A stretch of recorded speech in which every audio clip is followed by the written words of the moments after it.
um deste? Sou louca pelo meu. Na verdade, adoro todas as minhas coisas. Já se perguntou de onde vêm todas as coisas que compramos e para onde vão quando nos desfazemos delas? Não conseguia deixar de pensar nisso, por isso quis saber mais sobre o assunto. E os livros diziam que as coisas se deslocam ao longo de um sistema.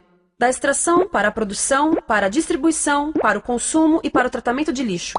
Isso tudo se chama a economia de materiais. Bem, estudei um pouco mais. Eu passei 10 anos viajando pelo mundo atrás de pistas de onde vêm as nossas coisas e para onde vão. E sabe o que eu descobri? Esta não é toda a história. Falta muita coisa nessa explicação. Em primeiro lugar, neste sistema parece que está tudo bem, sem problemas. Mas, na verdade, é um sistema em crise, porque trata-se de um sistema linear. E nós vivemos num planeta finito. E não se pode gerir um sistema linear num planeta finito, indefinidamente. Em todas as suas etapas, este sistema interage com o mundo real. A vida real não acontece numa página em branco. Interage com sociedades, culturas, economias, o ambiente. E durante as etapas, a vida vai se chocando contra seus limites. Limites que aqui não vemos porque o diagrama está incompleto.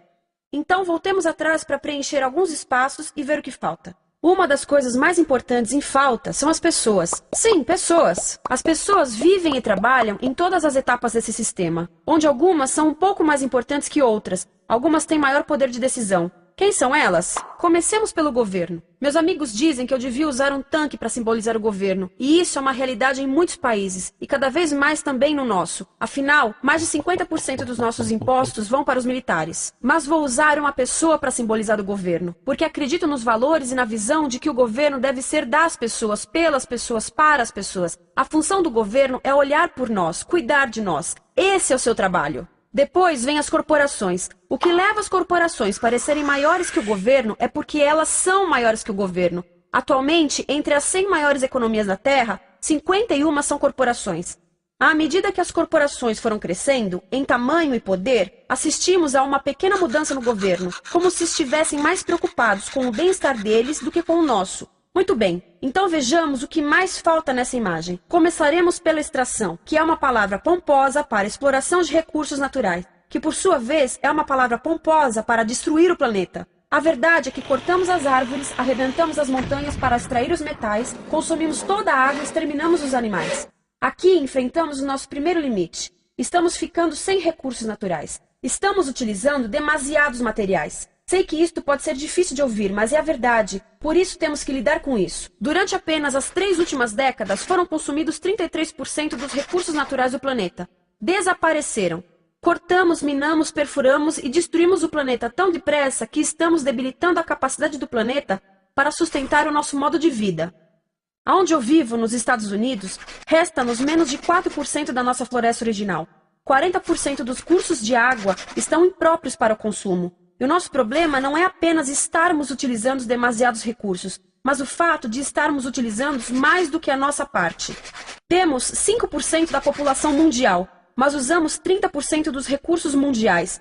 Se todos consumissem ao ritmo dos Estados Unidos, precisaríamos de 3 a 5 planetas. E sabem uma coisa? Só temos um. Então, a resposta do meu país a essa limitação é simplesmente ir tomar dos outros. Este é o terceiro mundo, que alguém dirá tratar-se apenas de uma expressão para designar o local para onde foram as nossas matérias-primas. E o que é que acontece? A mesma coisa, destruição do local. 75% das zonas de pesca do planeta estão sendo exploradas ao máximo ou além da sua capacidade. Desapareceram 80% das florestas originais do planeta. Só na Amazônia perdemos 2.000 árvores por minuto. O equivalente a um campo de futebol por minuto. Então, e as pessoas que vivem aqui? Bem, de acordo com esses sujeitos, eles não são donos desses recursos. Mesmo que vivam lá há gerações. Não são donos dos meios de produção, nem compram muitas coisas. Nesse sistema, quem não possui nem compra muitas coisas não tem valor. A seguir, as matérias-primas seguem para a produção, onde utilizamos energia para misturar químicos tóxicos com recursos naturais para produzir produtos contaminados com tóxicos. Há atualmente no comércio mais de 100.000 químicos sintéticos. Apenas um punhado foi testado para avaliar o seu impacto na saúde, e nenhum foi testado em relação aos impactos sinérgicos na saúde, ou seja, a interação com todos os outros químicos aos quais estamos expostos diariamente. Por isso, desconhecemos o impacto total deles na saúde e no ambiente. Mas sabemos uma coisa: os tóxicos entram e saem. Enquanto continuarmos a introduzi-los nos nossos sistemas de produção industrial, continuaremos a inserir esses tóxicos nos produtos que levamos para nossas casas, trabalho e escolas, e claro, para nossos corpos. Como os BFRs, ou retardantes de incêndio à base de brometo, que tornam as coisas mais resistentes ao fogo, mas são super tóxicos. São neurotóxicos, ou seja, tóxicos para o cérebro. O que é que estamos fazendo usando esses químicos? Apesar disso, os usamos em nossos computadores, eletrodomésticos, sofás, colchões e até alguns travesseiros. Sim, pegamos nossos travesseiros, os revestimos com neurotoxinas, levamos para casa e dormimos por 8 horas com eles. Não sei, mas acho que num país com tanto potencial, poderíamos ter uma maneira melhor de evitar que as cabeças peguem fogo à noite. Sabia que essas toxinas vão se acumulando ao longo da cadeia alimentar e se concentram nos nossos corpos? Sabe qual é o alimento do topo da cadeia alimentar com o nível mais elevado de químicos tóxicos? O leite materno. Isto significa que os menores membros das nossas sociedades, os nossos bebês, recebem as maiores doses de químicos tóxicos das suas vidas a partir do leite das suas mães. Não acha que é uma incrível violação? A amamentação deveria ser o mais importante ato humano de nutrição. Deveria ser algo sagrado e seguro. A amamentação continua a ser o melhor e as mães devem amamentar, mas nós deveríamos proteger esse ato. Eles deviam protegê-lo. Eu pensava que zelavam pelos nossos interesses. As pessoas que mais sofrem com esses produtos químicos são os trabalhadores das fábricas. Muitos são mulheres em idade reprodutiva que trabalham com toxinas que afetam a gestação, carcinogênicos e muito mais. Agora eu pergunto: que tipo de mulher em idade reprodutiva trabalharia no emprego deste, exposta a estas toxinas, a não ser uma mulher sem outra alternativa? Essa é uma das maravilhas desse sistema. A erosão dos ecossistemas e economias locais aqui garante um fluxo constante de pessoas sem alternativas. No mundo, há 200 mil pessoas por dia se deslocando de ambientes que as sustentaram ao longo de gerações para cidades, onde muitas vivem em bairros de lata, à procura de emprego, por mais tóxico que seja. Não só os recursos são desperdiçados ao longo desse sistema, mas também pessoas, comunidades inteiras são desfeitas. Sim, as toxinas entram e saem. Muitas delas saem das fábricas em produtos, e muitas mais saem como subprodutos, ou poluição. E estamos falando de muita poluição. Nos Estados Unidos, as indústrias admitem liberar mais de 1.800.000 quilos de químicos tóxicos por ano. Deve ser muito mais, porque isso é o que eles admitem. Trata-se de outro limite, porque quem quer ver e respirar 1.800.000 quilos de químicos tóxicos por ano? Então o que eles fazem? Mudam as fábricas poluidoras para o estrangeiro, para poluir outros países. Mas, surpresa, grande parte dessa poluição volta para nós trazida pelo vento. E o que acontece depois de todos os recursos naturais serem transformados em produtos? Passam por aqui, para a distribuição, o que significa vender todo o lixo contaminado com toxinas o mais rápido possível. Aqui, o objetivo é manter os preços baixos, com as pessoas comprando os produtos em constante movimento. Como eles mantêm os preços baixos? Pagam salários baixos aos trabalhadores das lojas e restringem o acesso aos seguros de saúde sempre que podem. Tudo se resume em exteriorizar os custos. O verdadeiro custo da produção não se reflete no preço. Em outras palavras, não pagamos aquilo que compramos. Outro dia estive pensando nisto. Ia a caminho do trabalho e queria ouvir as notícias. Por isso entrei numa loja para comprar um rádio. Encontrei um pequeno rádio verde engraçado que custava $4,99. Na fila do caixa pensei, como $4,99 podem refletir o custo da produção e transporte desse rádio até ele chegar nas minhas mãos? O metal deve ter sido extraído na África do Sul. O petróleo provavelmente do Iraque. O plástico produzido na China e talvez montado por uma criança de 15 anos numa fábrica do México. $4,99 não paga nem o aluguel do espaço ocupado na prateleira, nem parte do salário do empregado que me atendeu, ou as viagens de navio e caminhão que o rádio fez. Foi assim que eu percebi que eu não paguei o valor do rádio. Então, quem pagou? Estas pessoas pagaram com a perda do espaço dos seus recursos naturais. Estas pagaram com a perda do ar puro, com o aumento de doenças como asma e câncer. As crianças do Congo pagaram com o seu futuro, pois 30% delas abandonam a escola para trabalhar nas minas de coltan, um metal que usamos em aparelhos eletrônicos baratos e descartáveis. Estas pessoas pagaram por não ter direito ao seguro de saúde. Ao longo desse sistema, pessoas contribuíram para que eu comprasse o rádio por $4,99. Mas essas contribuições não são registradas por nenhum contabilista. É isto que eu quero dizer com exteriorizar o verdadeiro custo de produção. E isso nos leva à seta dourada do consumo. O coração do sistema, o motor que impulsiona. É tão importante proteger esta seta que se tornou prioridade daqueles dois sujeitos. É por isso que após o 11 de setembro, quando nosso país estava em choque, o presidente Bush poderia ter sugerido fazer luto, rezar, ter esperança, mas não, ele disse para fazermos compras. Compras! Nos tornamos uma nação de consumidores. Nossa principal identidade passou a ser de consumidores. Não mães, professores, agricultores, mas consumidores. Nosso valor é medido e demonstrado pelo quanto contribuímos para esta seta. Quanto consumimos. Não é isso que fazemos? Compramos, compramos, compramos. Manter os produtos circulando. E como circulam? Sabe qual a porcentagem dos produtos que circulam através desse sistema que ainda são usados 6 meses depois da venda na América do Norte? 50%? 20%? Não, 1%. 1. Em outras palavras, 99% das coisas que nós cultivamos, processamos, transformamos, 99% das coisas que percorrem o sistema são lixo em menos de 6 meses. Como é que podemos gerir um planeta com esse nível de rendimento? Mas não foi sempre assim. Hoje, o consumidor médio americano consome o dobro que há 50 anos. Pergunte à sua avó. No tempo dela, a boa gestão, a engenhosidade e a poupança eram valorizados. Então, como é que isso aconteceu? Bem, não aconteceu simplesmente. Foi planejado. Pouco depois da Segunda Guerra Mundial, estes sujeitos estudavam a forma de impulsionar a economia. O analista de vendas Victor Lebow articulou a solução que se tornaria a norma de todo o sistema. Ele disse: a nossa enorme economia produtiva exige que façamos do consumo a nossa forma de vida, que tornemos a compra e uso de bens em rituais, que procuremos a nossa satisfação espiritual, a satisfação do nosso ego no consumo. Precisamos que as coisas sejam consumidas, destruídas, substituídas e descartadas a um ritmo cada vez maior. O conselheiro econômico do presidente Eisenhower disse: o principal objetivo da economia americana é produzir mais bens de consumo. Mais bens de consumo? O nosso principal objetivo?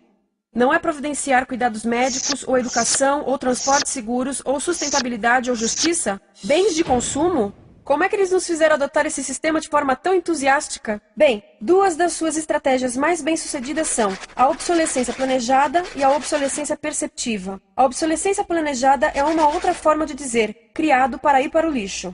Eles fazem as coisas de modo que sejam inúteis tão rápido quanto possível para jogarmos fora e voltarmos a comprar. Isso é óbvio em sacolas ou copos de plástico, mas verifica-se isso em coisas maiores como esfregões, DVDs, máquinas fotográficas, churrasqueiras, quase tudo, até computadores. Já reparou que quando compra um computador, a tecnologia muda tão rápido que em poucos anos se torna quase um impedimento para a comunicação?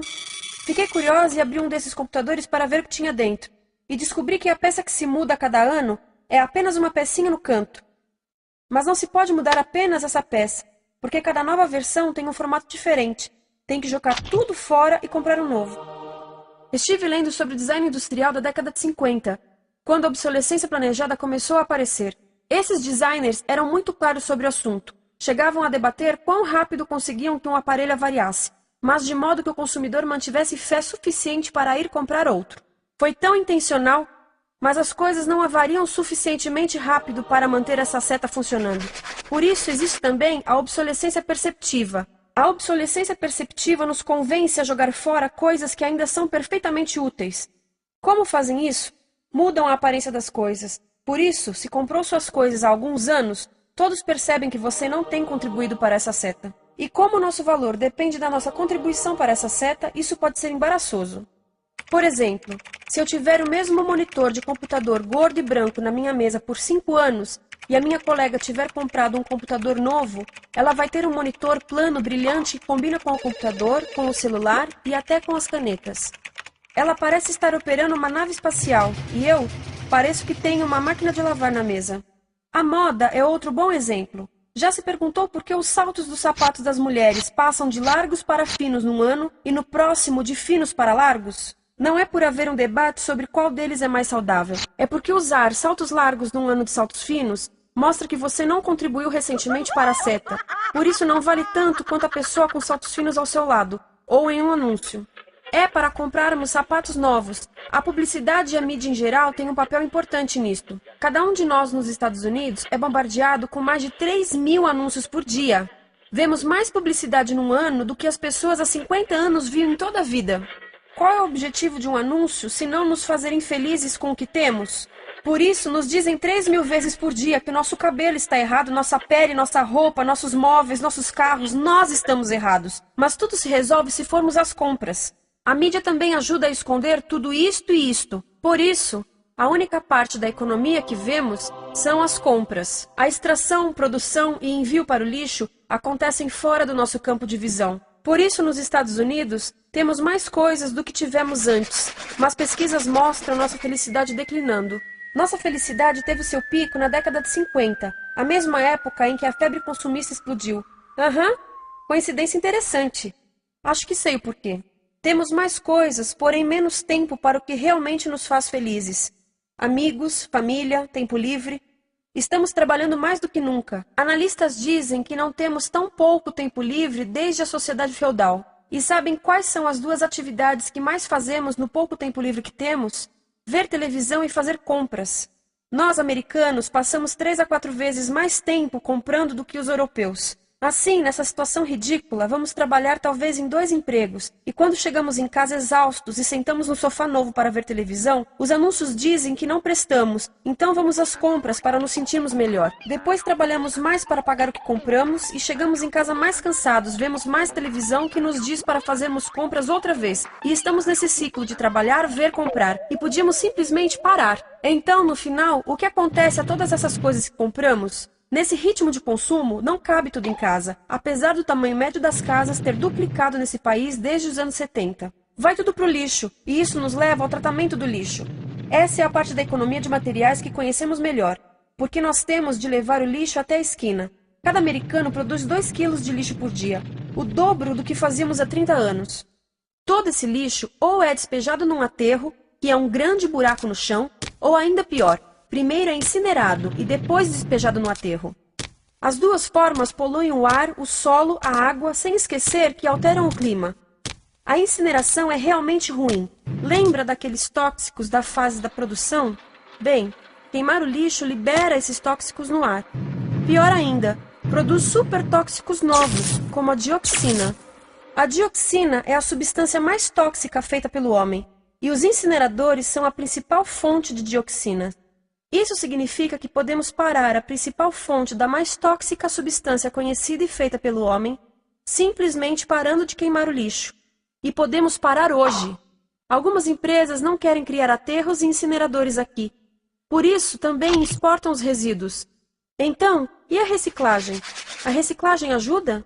Sim, a reciclagem ajuda. Ela reduz o lixo nessa extremidade e depois reduz a pressão para minerar e colher mais nessa extremidade. Sim, sim, sim, todos devemos reciclar, mas reciclar não é o suficiente. Reciclar nunca será suficiente, por 2 razões. Primeiro, o lixo que vem das nossas casas é apenas a ponta do iceberg. Para cada saco de lixo que deixamos na esquina, 70 sacos de lixo são criados anteriormente, só para fazer o lixo desse saco que deixamos na esquina.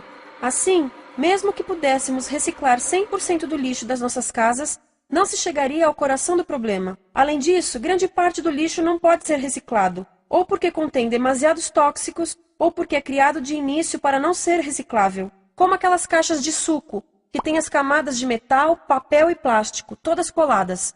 Não dá para separar essas camadas para reciclá-las. Como se vê, é um sistema em crise. Por todo o percurso, estamos batendo em limites, do clima em mudança ao decréscimo da felicidade. Simplesmente não está funcionando. Mas a parte boa de um problema tão generalizado é haver tantos pontos de intervenção. Há pessoas trabalhando aqui salvando florestas, e aqui na produção limpa. Pessoas trabalhando em direitos do trabalho, em comércio justo, em consumo consciente, no bloqueio de aterros e incineradores. E muito importante, em recuperar o nosso governo, para que seja realmente pelas pessoas e para as pessoas. Todo esse trabalho é criticamente importante, mas as coisas vão realmente começar a se mover quando enxergarmos as ligações, quando enxergarmos o panorama geral. Quando as pessoas ao longo do sistema se unirem, poderemos reivindicar e transformar esse sistema linear em algo novo, um sistema que não desperdice recursos ou pessoas, porque aquilo de que precisamos nos livrar é da antiga mentalidade de usar e jogar fora. Há uma nova escola de pensamento nesse assunto, e é baseada em sustentabilidade e equidade, química verde, 0 resíduos, produção em ciclo fechado, energia renovável, economias locais vivas, já está acontecendo. Há quem diga que é irrealista, idealista, que não pode acontecer. Mas eu digo que quem é irrealista são os que querem continuar pelo velho caminho. Isso é que é sonhar. Lembre-se que a velha forma não aconteceu por acaso. Não é como a gravidade que temos que conviver. As pessoas a criaram, e nós também somos pessoas. Por isso vamos criar algo novo.